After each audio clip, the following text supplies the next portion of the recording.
Welcome to the engineering project.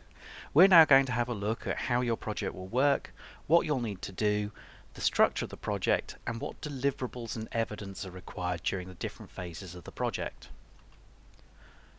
The project itself falls quite naturally into 4 phases, and these align to the 4 assignments set throughout this unit.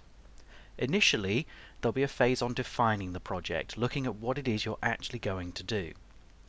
The next phase will look at the different options for how you can approach that and doing some detailed planning. The third phase, which will probably be the largest, is the implementation, where you actually enact your plans. And then the final phase, once you've produced your solution, will be to do some reporting and to review how the project went. So let's look at the overall structure of how this project will work. We'll cover each of the sections in more detail later on in this video. At a high level, there will be 5 distinct areas where you'll be working. One of those is project records, and this will run for the entire lifetime of the project. It will go right from the initial ideas and initial concepts all the way through to reporting on results at the end. There's a variety of different pieces of information that you'll record in your logbook, and alongside the logbook there'll be some plans and progress tracking. We'll talk more about the individual pieces in a little more detail later. There will be 4 phases to the project, as mentioned earlier. You'll have the project definition. This is where, in essence, you'll be selecting your project, coming up with ideas, doing some feasibility work. You'll also be defining and developing some processes and procedures to be used, and all of these will be recorded in the project specification. That will be the main deliverable in your first assignment. What you'll also include in your first assignment is your project records up to that point. The project records won't be formally assessed until the very end of the project, but you'll be asked to submit them in each assignment so that your tutor can review those and offer you any feedback as you progress. The second phase of the project is about the options, the different ways that you could approach your project, and doing some detailed planning. 2 key deliverables in this section. One will be an evaluation of 3 potential solution options. So initially you'll have to come up with some ideas of how you could solve your selected project. You'll then take 3 of those and do some formal evaluation to identify the best approach to solving the problems. Once you've selected your best solution approach, you can then create something called a work breakdown structure. This is where you effectively define all of the building blocks that you'll need to create in order to build your final solution. When you've defined all of those building blocks, a Gantt chart or project plan will then outline when each piece is made, how each piece is made, and the order in which they're put together. That work breakdown structure and Gantt chart, along with a written evaluation of your 3 possible solution options, will be the main deliverables in the second assignment.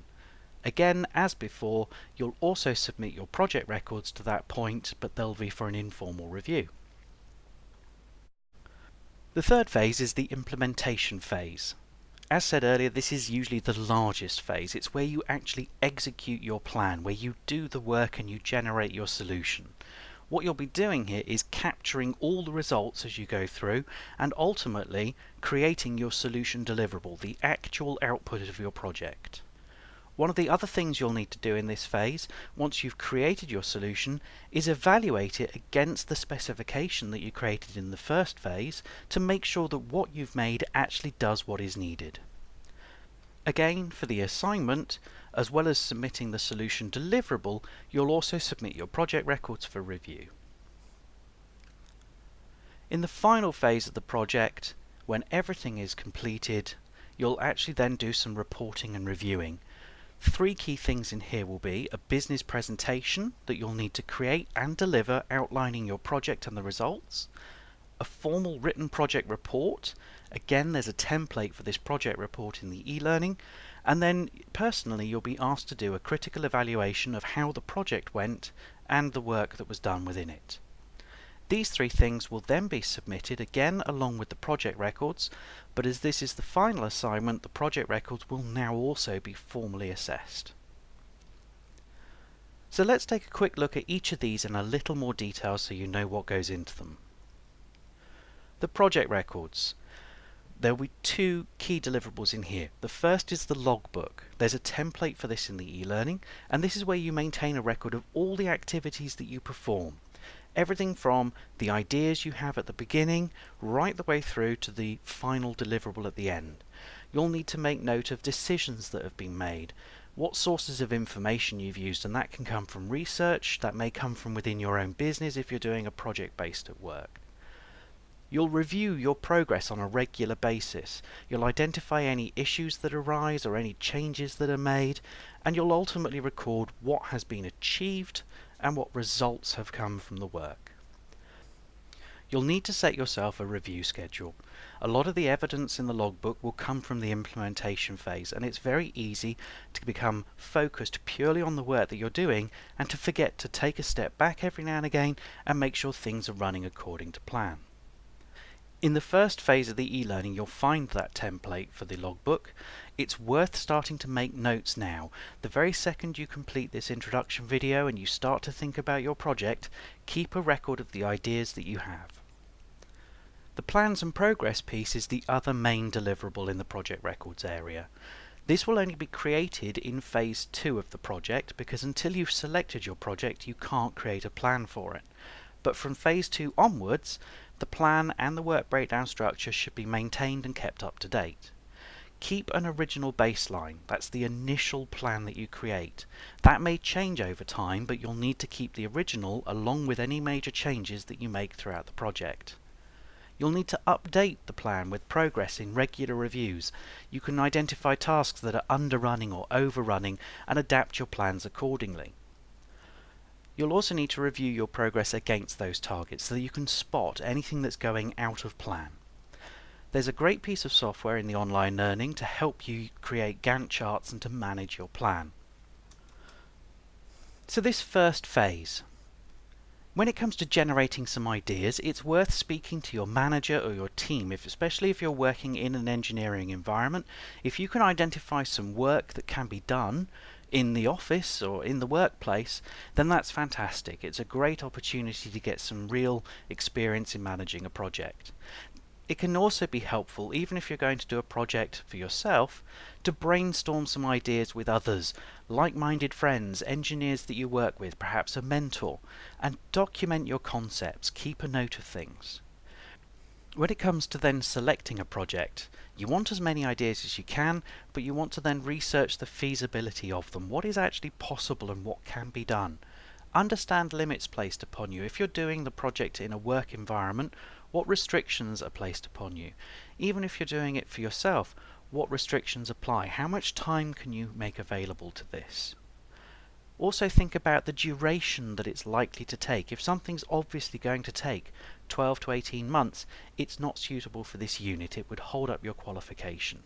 You ideally want something that's going to take somewhere in the region of 12 weeks. And also consider suitability.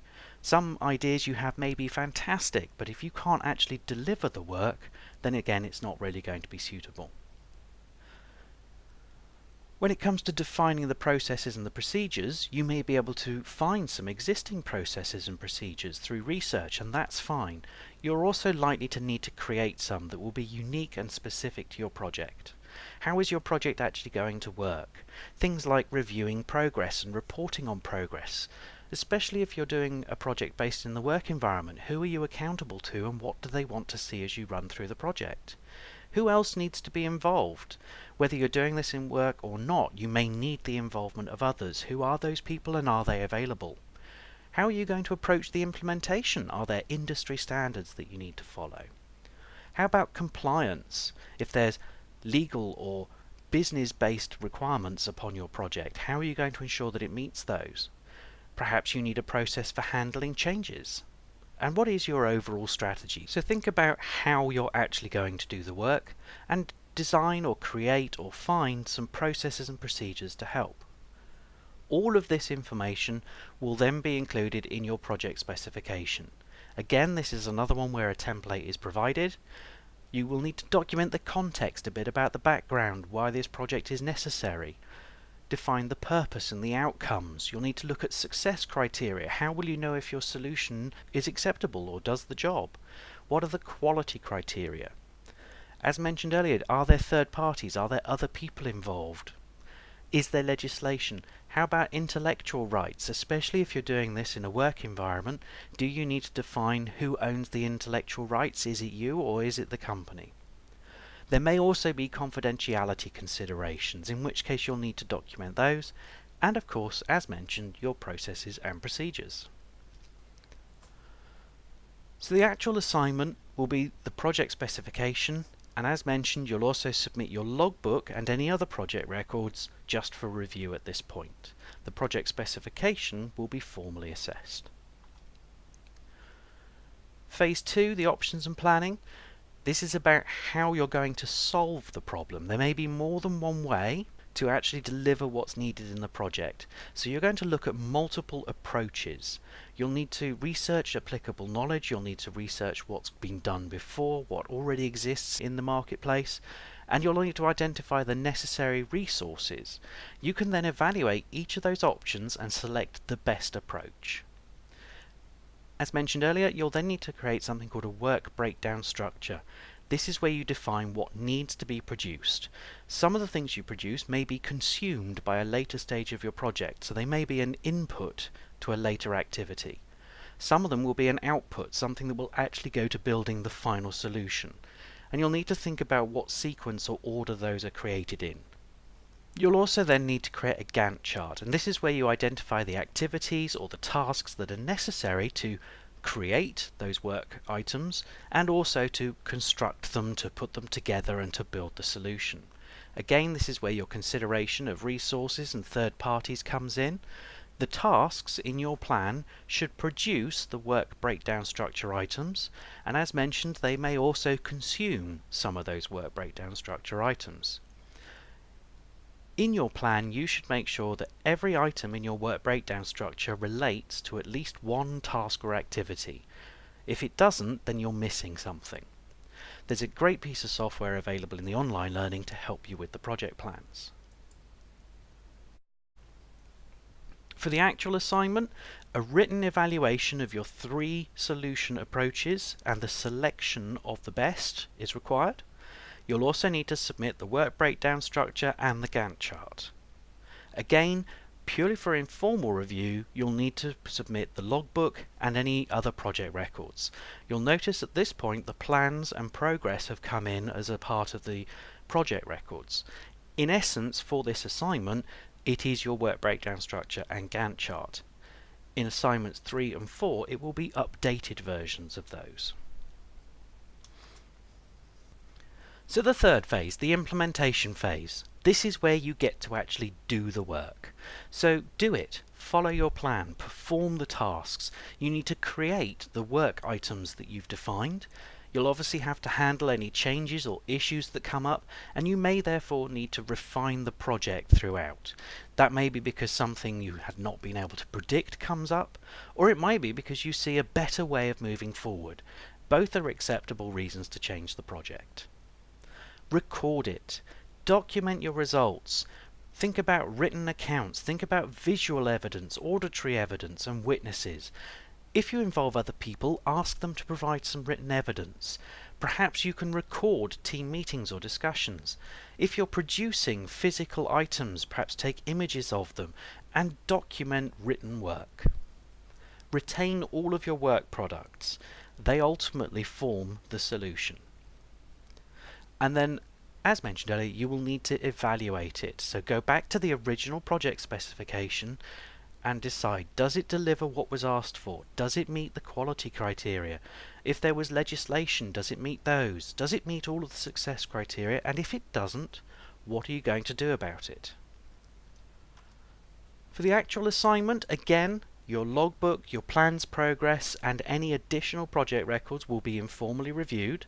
The actual solution deliverable will be the main piece of evidence that's submitted. In the final phase, where we do the report and review part, there are a few key activities. One will be a project presentation. Ideally, this will be a work-based audience as well as your tutor. If you've done a project purely for yourself, then your tutor may be your main audience. You'll need to outline the project specification in your presentation. You'll need to outline the proposed solution and explain how it delivers what's needed. You'll also create a written report. Again, a template for this is provided. This is where you will need to review all of your project records. As well as explaining the purpose of the project, you'll need to explain how you have implemented the project and explain the results and whether they address the requirements that were set for them. The final piece we're asking you to do is a piece of critical evaluation. This is where we're asking you to write a short report outlining how the project went, looking at what worked and what didn't, how it could be even better. Really what we're looking at here is evaluating the project process as well as the solution or the output. Ultimately what we would like to see is that you can identify some ways that you could improve the project if you were to do it again in the future. So those two written reports and the business presentation are all parts of the evidence that you need to submit. And in this, because it's the final assignment, the logbook, the plans and progress and all of your project records are now formally assessed at this point. So now we've had a look through the four main phases, the deliverables in each one and some of the main activities. We've also looked a little at project records and their importance. A final point to make is the darker green deliverables on this chart are ones which would often be delivered to the client or to the main stakeholders. The paler blue deliverables are the ones that are usually internal project work. Regardless of type, they're all evidenced throughout this unit, along with your assessor's interactions with you. So now is a good time to continue through the learning, and good luck.